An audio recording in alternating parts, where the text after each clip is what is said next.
convido ao palco novamente o coautor de Varejo 4.0 e Redefine Retail, Redefinindo o Varejo, o ex-CEO da Wunderman Thompson, senhor Giuseppe Stigliano.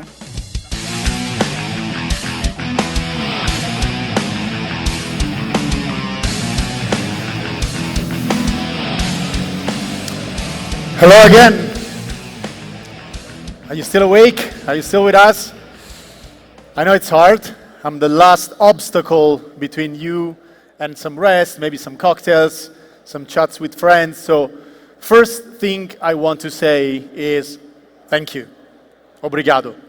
Thank you for being here. Thank you for staying so long. I'm the last speaker and you're still here. So really, thank you. I really appreciate that. The second thing I want to say is thank you. Again, you're food retailers. You do a very difficult job. You're always there, no matter the external conditions, no matter if it's cold, if it rains, if it snows, if it's too hot. You are the connective tissue of society, culture, the economy.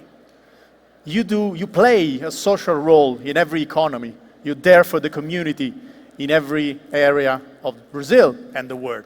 So the second thank you is for you. And you know what? Since it's been 2 days that you've been listening to people on this stage telling you what you should do, I think this is time, and I'll be very happy to dedicate the first 30 seconds of my talk to you. I think it's time for you to give yourselves a big round of applause because you do a great job every day. So really, really thank you, and this is for you.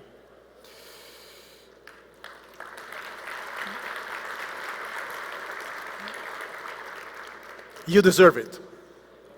Now we can start. I will talk to you about the human being behind the customer. I know it sounds like a silly distinction, but it's not.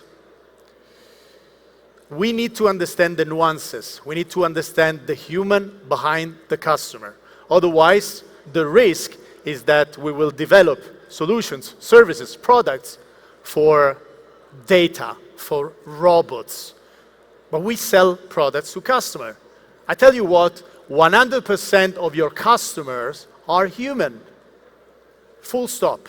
So it is important to understand, again, the human behind the customer. If you bear with me for the next 40 minutes, I will try to share with you my experience, my learnings, advising retailers all over the world. And by the end, you will receive 3 principles that you can apply to your economic reality, to your company, and also a tip for one big mistake that you need to avoid. But before we get into that, I have a confession to make. The real reason why I fell in love with retail 25 years ago is because I fell in love with Maria. Maria was the cashier at the supermarket around the corner from my family house, and I fell in love with her. I know my name is Giuseppe, her name is Maria, so it was a good story, right? So every time that my mom needed something, I was offering myself, I was volunteering to go to the supermarket because I wanted to see and potentially speak with her. So one day I had the chance of my life. I was there in the south of Italy, in Calabria, the region where I was born. By the way, can you please raise your hand if you have Italian origins? Wow. I should tell Rodrigo, next year we can even have like an ABRAS event only for those who are originally from Italy. This is like half of the crowd here. Okay, so I was there in Calabria, south of Italy. I went to the supermarket. I had the chance of my life. I entered the supermarket. I had to buy some pasta, tomato sauce, basil, mozzarella, and Parmigiano. I go to the supermarket. I was in front of the pasta shelf. As you can imagine, the pasta shelf in Italy is like 200 square meters. So I was there about to choose the right format of spaghetti, and there was an old lady there. And she was quite confused looking at the pasta formats. And so I say, "Can I help you?" And she says, "No, thank you. I'm just deciding, but thanks for asking. It's very kind of you." And then she goes, "Are you from here?" And I said, "Well, yes, I was born and raised here, but I moved to Milan because I'm studying marketing." She was probably 78. And she goes, "What is marketing?" And I had, how can I explain a 78-year-old lady what is marketing? So I said, "Do you see all the Barilla pasta is blue and the logo is red? Well, there is a marketer behind that choice. There is a marketing that has decided that psychologically blue inspires trust, and they have chosen this color because they want to transfer this, and even the commercials that you see on TV are behind that. There is a marketer that is thinking of what is the right way to propose and to tell the story of the product." And she goes, "Oh, wow, that's very interesting.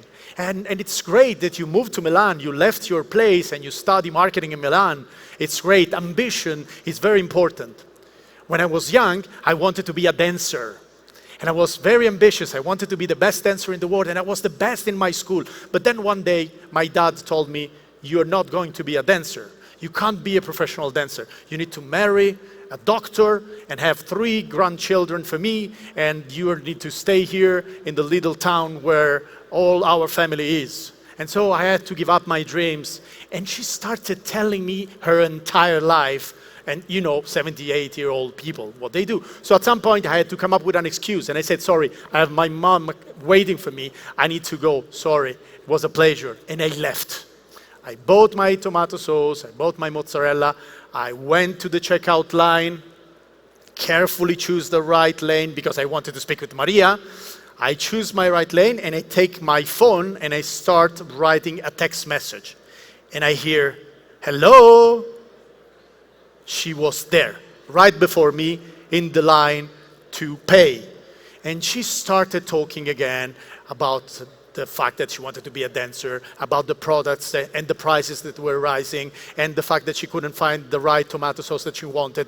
A long story. And everybody was upset because she was speaking with everyone, moving around, slowing down the queue. At some point, it was her turn. She goes there and she starts speaking with Maria. I couldn't hear the conversation, but I saw them speaking a lot. And I thought, this is the chance of my life. I can go there when it's my turn, and I can leverage the story of the old lady to start a conversation with Maria. So my turn, I get there, Maria is there, I say, "Hi, how are you?" She says, "Very well, thanks." I start putting my products there, and I start talking about the lady. I say, "Can you imagine? I was there choosing the pasta. She started talking about her life, and she wanted to be a dancer, and this and this and that. Can you imagine? And even now, I saw her speaking with you and wasting your time." She looks at me and says, "Do you pay cash or card?" I say, "Card." And I look at her like, what's wrong? Did I say something wrong? And she says, "Don't you realize that the reason why a 78-year-old lady goes to the supermarket at 6 p.m. on a Thursday is because the people that she meets here are the only people she meets in a day. And the adrenaline that she breathes and experiences when she's here with so many people, with the crowd, and the people she can speak with and tell her story, the story of her life, are the only people she interacts with. This supermarket is the only way she has to escape loneliness." So next time you want to have fun and make jokes about an old lady, think twice. Goodbye. She killed me. Literally killed me. But that day, I learned something very important, that it's very important for you. Probably you know where I'm going.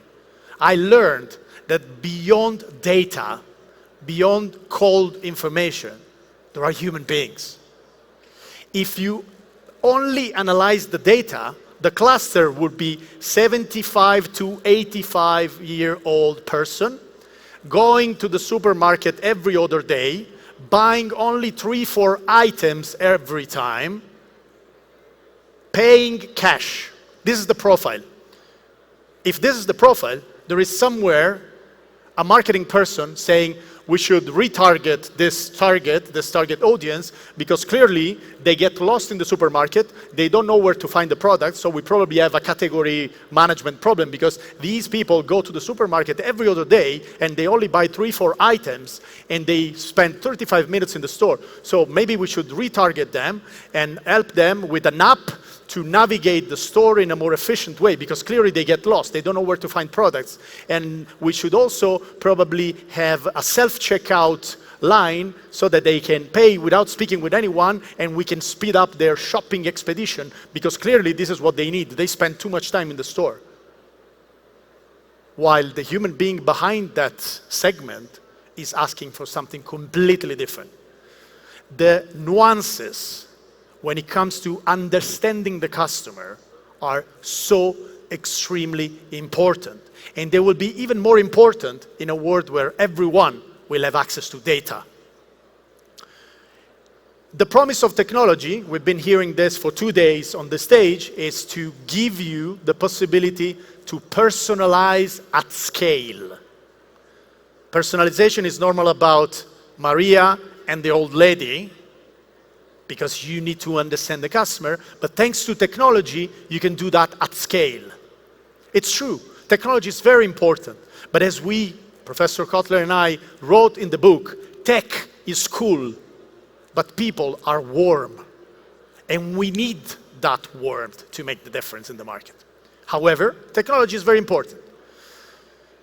I've been hearing many talks on this stage, people recommending you to double down on technology, to invest in a technology stack, but the same people also told you that you work in an industry with very thin margins, and that moving forward towards 2030, margins will be even more, they will shrink even more. So it's a bit counterintuitive. You're making less money, but you need to invest heavily in technology. How can you do that? So my suggestion is, when it comes to technology, yes, of course we should rely on technology, but let's avoid putting all our chips on one number, like when we play the roulette, right? You can put all your chips on one number. But to me, it's very risky. It's too risky in a world that changes at the speed of an algorithm. Instead of putting all your chips on one number, try what is called a multiple bet strategy. Try with different technologies, work with startups, work with smaller suppliers of services, develop an understanding of what is the right technology for you, because there is no one-size-fits-all when it comes to the right technology to use. In my case, I have decided to experiment with one technology called artificial intelligence.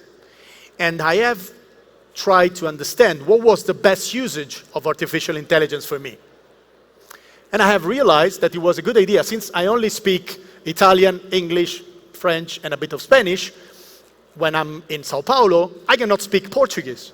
And so I thought that a good idea was to develop an artificially intelligence-powered assistant that could help me when I want to interact with people who speak a different language.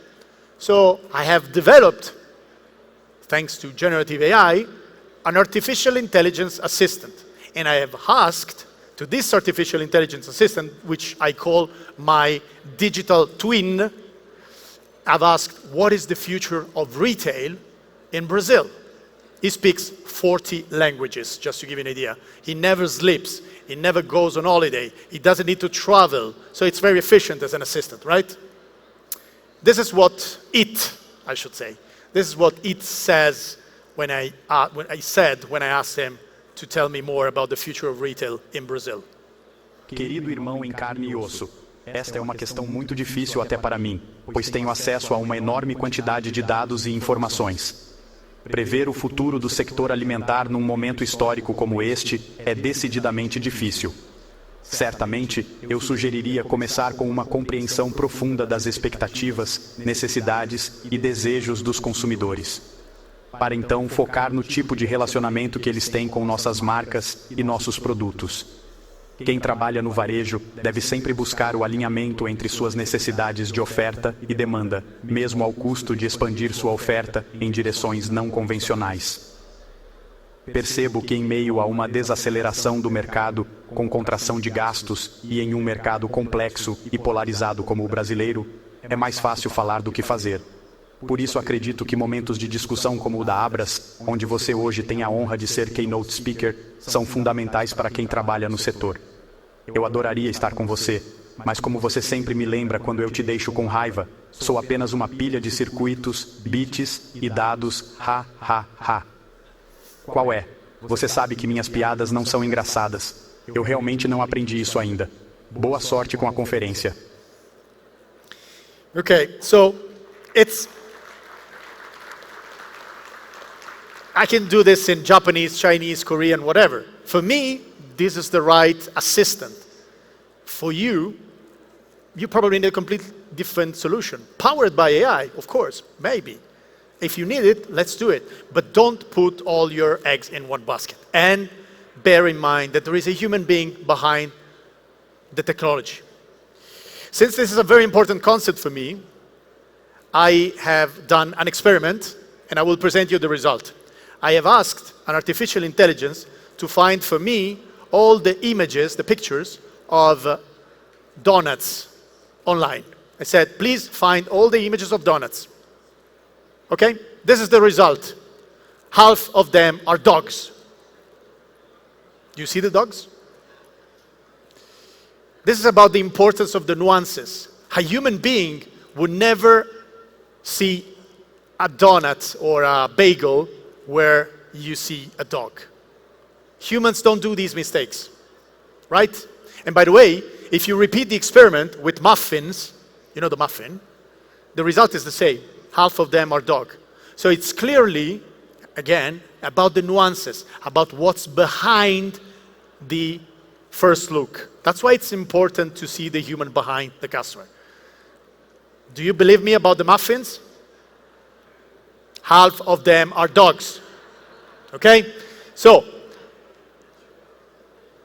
let's rely on technology for what technology is good at, and let's rely on humans for what humans are good at. Humans are warm, technology is cool. Now, let me go back to what I said before. You've been hearing people telling you that you need to invest in technology. However, your margins are shrinking. So it's hard to find the profit pool to invest, right? So I guess the right question here is, how do we create value? How can you create value? Because of course, you cannot rely on profit. You're not making money, or not enough to invest heavily in technology. But you have strong competition, razor-thin margins, and a lot of investments to make. This sounds like the perfect storm. So, based on my experience, I advise many retailers, many food retailers also in other parts of the world. I have tried to list 6 ways to create value. Now imagine you have your chips, you are playing the roulette, and you need to put your chips on 1 or more numbers. I bet that some of you are putting the chips on the wrong numbers. And I bet that when I will tell you in 3 minutes what are the right numbers and why, you'll be surprised. So reason number 1, solution number 1, how can we create value? Very simple, we raise prices. If you increase price, of course, you have a solution. However, it's not a good idea necessarily, because your customers will probably be upset. Your customers won't be happy. Your customers will think that you're not loyal to them. And even worse, if you reduce quantity at the same price, they will be even more angry at you. But I see this happening everywhere in the world, right? You go there, you take your pack, it's no longer 500 grams, it's 475, 450. I understand why we do it, why you do it, why someone does it. It's important. We need to figure out how to create value. It's solution number 2. I'm just not sure it's the right one if we want to be customer-centric. Number 3, we reduce quality. Another bad idea, but it's happening. You use less pure ingredients, you dilute your product, you spend less, hence you increase your margins. Is it a good idea? I'm not sure. Now we enter in the right, let's say, region. Number 4, we can try to increase the basket size. We can try to convince people that they can buy more products at our place. And this is all about the products we choose to have, the assortments, the categories. For example, I'm advising a do-it-yourself retailer in Italy, and we have decided in some stores where we have analyzed the behaviors of customers, do-it-yourself, it means that they sell hammers and drills. We have decided in some stores to sell 50 food items, just because we have noticed that when customers go there on Sundays or Saturdays, they might be interested in buying also water, pasta, salt, sugar, very basic ingredients, staples if you want. It's an experiment. It's working in some places, it's not working in others. But that's one of the solutions that starts being in the right region of value creation instead of jeopardizing the relationship with the customer. Number 5, you can increase the number of clients, even better. Try to be more relevant for a larger number of clients, which means typically that you need to steal clients from your competitors, which is good. Number 5, you can increase purchase frequency. They come more often. Now, if you work in a market where 72% of households' income is below average, and within that 72%, many people are poor, it's not that easy to convince people to buy more and to come more often. So I'm not standardizing and I'm not generalizing, but overall, these are the 6 ways to create value. Now, being a marketer, in the sense that I have a PhD in marketing, I wrote 3 books with Kotler, I teach marketing, and I've been doing and working in marketing for my entire life, I would strongly recommend you to focus on 4, 5, and 6. Because marketing is precisely about value creation. Marketing is not about helping manufacturers to get rid of what they make. Marketing is not about a manufacturer somewhere waking up in the morning and asking, what else can we make and sell? That's wrong, that's old. It doesn't work anymore. Marketing is about what else can we do for the customer? And how can serve the customer in a better way? Serve is the new sell. Serve is the new sell. Kotler, the father of marketing, had a very clear idea about this. And a few decades ago, he said, marketing is not the art of finding clever ways to dispose of what you make. It is the art of creating value for the customer. This is marketing. Marketing is all about aligning supply and demand. If marketing is done well, it's easier to sell the product because you already know that they will like it. But in order to do that, you need to know the customer. You need to be very much into their word. You need to understand the human behind the customer. In other words, marketing is not about making people want things. It is about making things people want. That's a big paradigm shift. What I'm telling you is that the only way to create value in a market where your margins are thin, technology is expensive, and customers are not loyal anymore, and they do whatever they want, and they are inconsistent, and they go in Brazil. I've learned this morning, speaking with Juliana from Mondelez, who was here before. Customers in Brazil use 9 channels in a month. The fragmentation is such that if you keep doing marketing in a push way, making people want things, you miss the train. It's all about making things people want because you reduce waste. You reduce the number of products that you launch in the market and fail. But the only way to do that is to collaborate with the industry. It's all about the collaboration between industry and distribution. I like to call you retailers and manufacturers, I like to call you frenemies. Friends and enemies at the same time. Enemies because sometimes you compete, you want to keep your information, your data, your competitive advantage. But friends because you need to develop solutions for the customers together. There is no customer centricity without human centricity, and there is no way to understand the human behind the customers unless you collaborate and you exchange thoughts and experiences with your suppliers.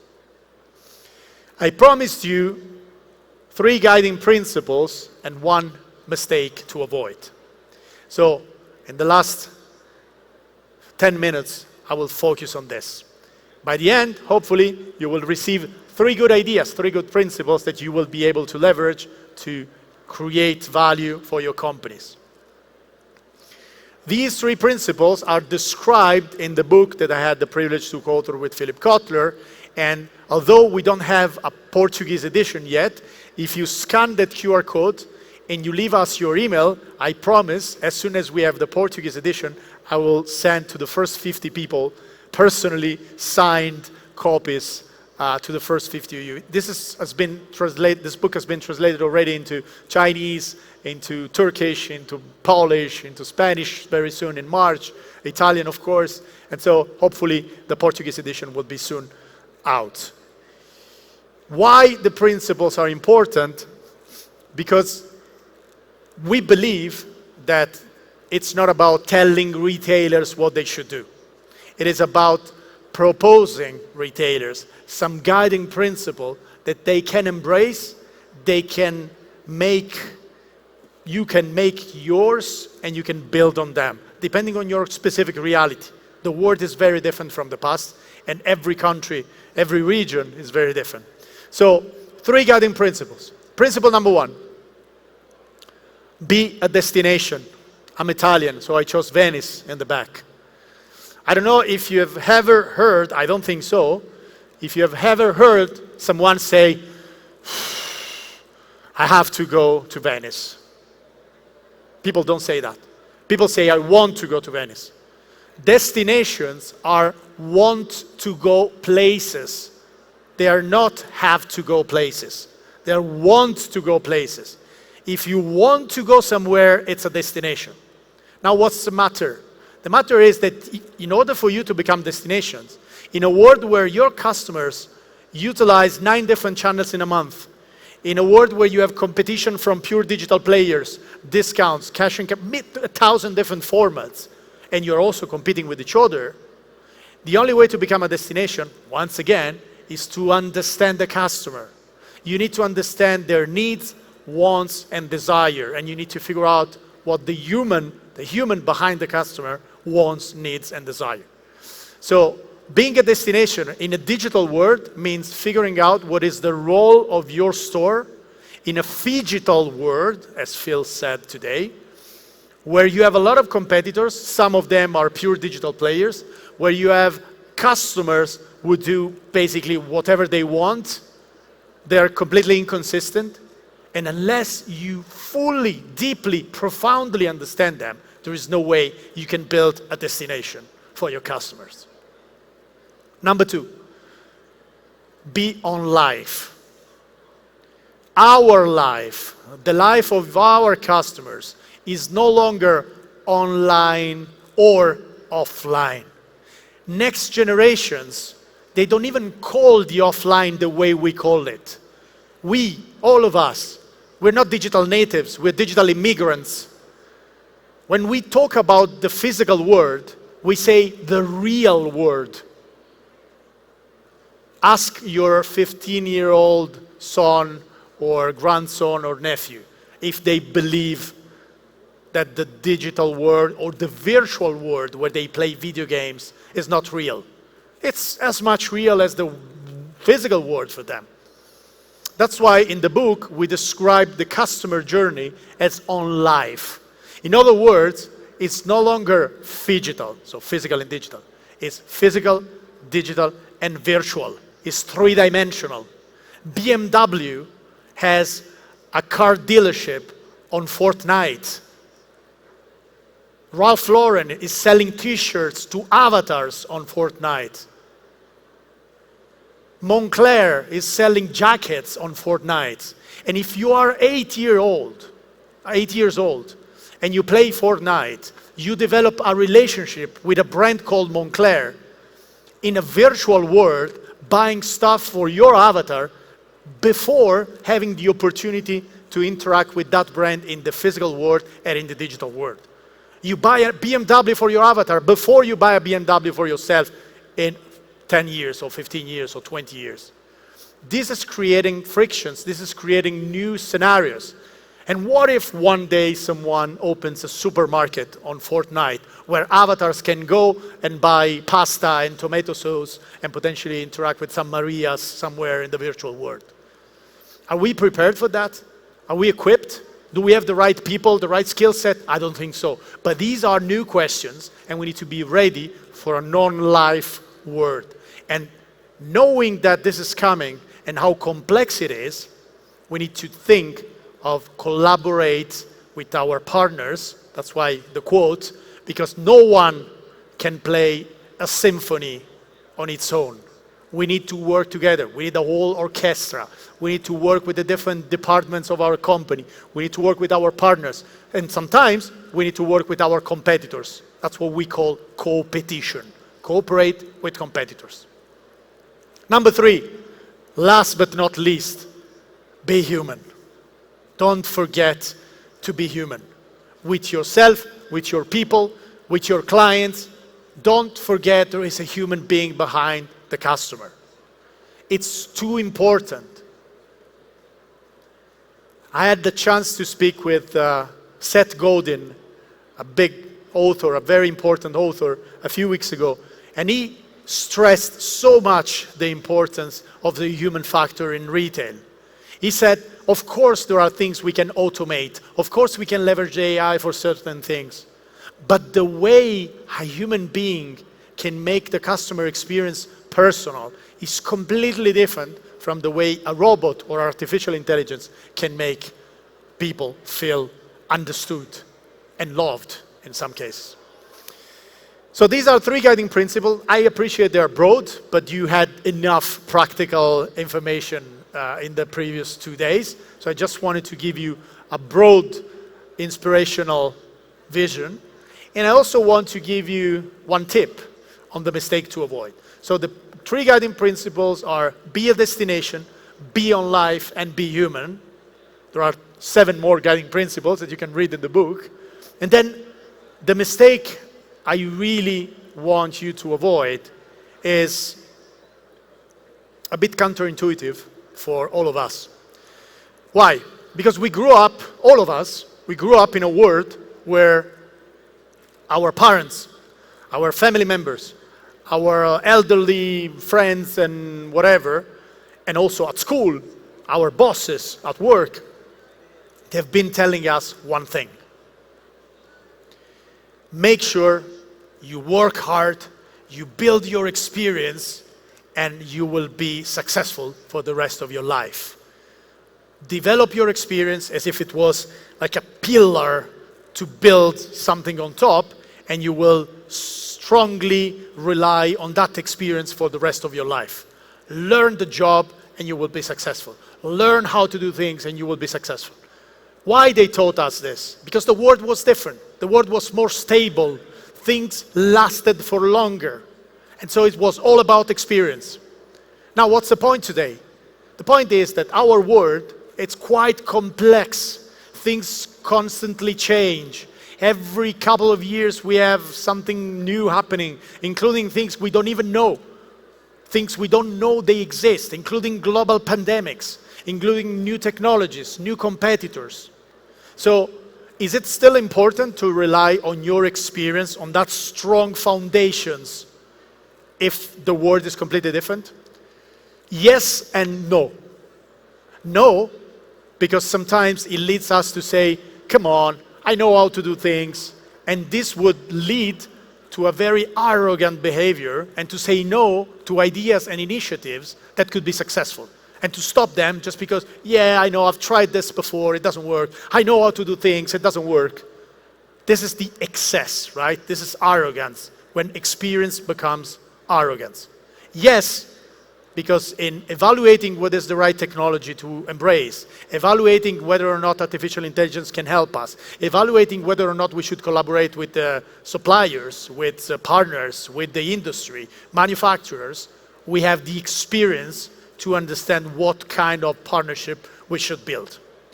So, yes, it's important to have foundations, but please stop thinking that from now onwards, your experience is the most important thing. Because in some cases, you don't need deep foundations because you don't need to be stable. On the contrary, you need to be able to unlearn and relearn new things, which is what I describe as the Lego bricks mentality. Instead of having deep foundations to build on top and hopefully rely on that for the rest of your life, try to think that you are building with Lego bricks. So you can change the color, change the shape, destroy everything and rebuild fast. Because this is what the present and the future will be about. So, in other words, what I recommend you to do is to update your operating system, to upgrade your skill set, and to hack your mindset. This is the final tip for you. This is the only way to avoid one big mistake. And since I strongly believe that there is no skill set without mindset, you can learn whatever you want. You can go to all the conferences in the world. You can have an MBA. You can have a lot of experience and all the skills in the world. But if you don't have the right mindset, skill set is useless. And this is the final message I want to leave you with a very powerful metaphor. This is a bridge in Honduras. It's called Choluteca Bridge. It was built to last forever. It was built between 1996 and 1998. Then one night, Mitch hurricane hit that area. The morning after, the bridge was still there with its strong foundations, but everything else had been disrupted by the hurricane. So my final message for you is, whatever you build, build to adapt, not to last, because it's the only solution to be successful in a digital world. Thank you so much.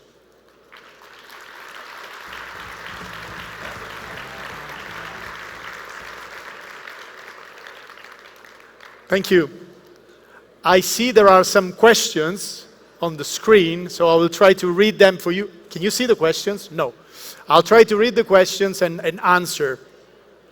So the first one is a recommendation for supermarkets to move forward and monitor market developments. So what is my recommendation for supermarkets, how to stay updated, how to monitor market developments? Well, the short answer is make sure you go to conferences like this and you learn from each other than from the people who are here on stage. But I guess the real important answer here is our world is all about continuous improvement and continuous development. Everything changes at the speed of an algorithm. That's why, going back to my previous point, it's important to have a multiple bet strategy as opposed to put all your chips on one number. Whatever is the number you choose, the possibility that what you see today is what you will find tomorrow, the possibility that what got you here will get you there tomorrow are very little, very few. So I recommend you to keep working on whatever you launch and build to adapt, not to last. How important is the virtual environment in the future of food retail? Well, as I mentioned, I believe that the customer journey is three-dimensional. And I strongly believe that if people are buying clothes for their avatars so that they can be different, there will soon be hairdressers for avatars on Fortnite. And this is already happening. So at some point, I believe, there will be also stores, supermarkets. Potentially, they will find clever ways to have brands, like even FMCG brands, in a virtual world. Or simply, we will have different ways, virtual ways to explore stores virtually? I don't know. This is the real answer. And if I don't know, and I spend 100% of my time speaking with retailers all over the world, sorry, if I don't know it, and I read everything out there every day, if I don't know it, and I've been working hard on retail books and research every day, trust me, no one knows it. And whoever tells you, I know what the future of retail is about, these are the things you need to do tomorrow morning, this is how you should invest your money, they don't know it. They're guessing. In the best case scenario, it's a guesstimate, because everything is changing too fast. There is a nice way to describe this. Someone said that over the last 30 years, our world went from being complicated to being complex. From complicated to complex. Complicated means that even though at the beginning you don't exactly know how to solve a problem, once you find the solution, you can replicate that solution and you get the same outcome every time. Like when we found the vaccine for COVID, for example. Somebody found it, it was very complicated. Once we find it, we can replicate it everywhere in the world and have a solution. But if the world moved from being mainly complicated to being main complex, it means that the variable keep interacting with each other and changing at a certain speed to a certain extent that the world is no longer complicated, because the time it takes to develop a solution and to understand the situation and to allocate your budget and to develop a solution and to do a pilot project and to replicate that project in the different stores, the moment you do that, the variables are already different and customers want something different. So that's why it's so important building to adapt and use that Lego brick mentality as opposed to old school mentality, think that you can just put all your money on something, build a solution, and rely on that solution forever. This is not happening. This is not our world anymore. I see that I'm running out of time. So once again, thank you for staying until now, and I hope to see you later or soon somewhere else. Thank you very much. Thank you.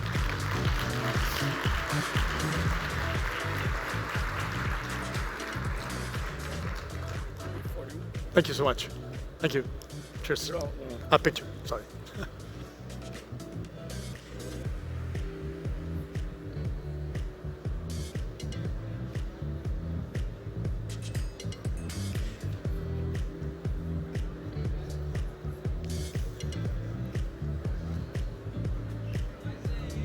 Thank you.